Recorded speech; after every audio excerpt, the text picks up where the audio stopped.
cross-check and opposition and suppression of citizens' rights to vote. Yeah, well, so cross-check is,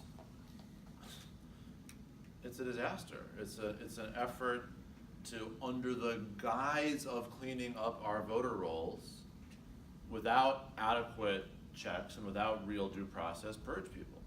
And it's a form of voter suppression. It's a cleaned up, sanitized form of voter suppression. So there was actually a hearing at the State Board of Elections a few days ago where some voting rights advocates were pushing the State Board of Elections not to participate in this. It's just, I mean, it's the simplest question in the world. It's the simplest question in the world, and we somehow are finding ourselves under Governor Rauner lurching in the wrong direction on this as well. And what's especially frustrating about this is that there are a variety of different ways to handle electronic voter rolls and cleaning up the voter rolls and integration of data between different states that all kind of sound similar to a lay audience, but some are actually targeted to clean voter rolls and expand the franchise, and some are designed specifically to purge.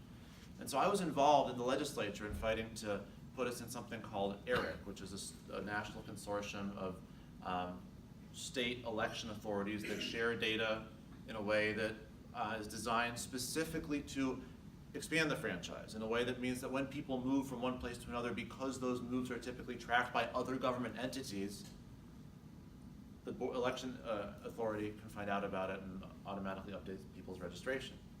To make sure that when people move from state to state, the new election authority finds out about them coming so they're given the opportunity to register quickly and don't miss their first election.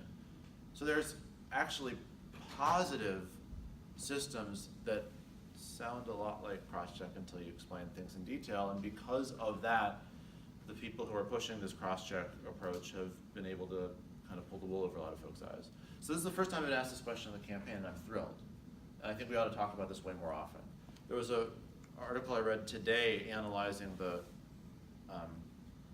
impact of voter suppression on the general election outcome in Wisconsin, indicating that the very, very small margin was almost surely less than the number of votes that were suppressed because of Wisconsin's terrible policies. So this stuff really, really matters. It matters when it comes to election outcomes.